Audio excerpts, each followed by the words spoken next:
Okay, so let's talk about phototransduction. Phototransduction in general is the process that occurs in the retina where light is converted into electrical signals that can be understood by the nervous system. This primarily takes place in the photoreceptor cells, of which there are two main types, rods and cones. This, however, is a rod cell. So in the dark, positively charged sodium ions flow into rod cells through ion channels that are activated by a substance called cGMP. So it will flow in because of this. This influx of positively charged ions causes cells to remain in a depolarized state, leading to the continuous release of the neurotransmitter glutamate. So it's a lot more is coming out right here.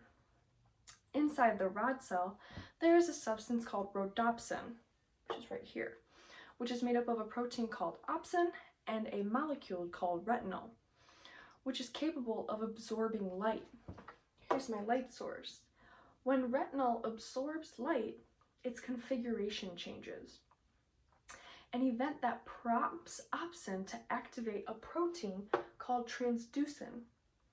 Transducin activates a type of enzyme known as phosphodiesterase, which begins breaking down the cGMP. cGMP levels will fall. The ion channels that are opened by this begin to close. Less sodium will enter the cell, and the cell becomes hyperpolarized due to potassium ions that regularly leave the cell. Because of this, glutamate release decreases.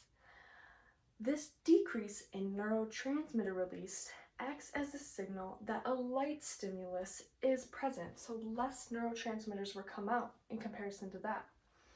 The rod cell returns to its normal state quickly when activated rhodopsin is inactivated and proteins bind to it.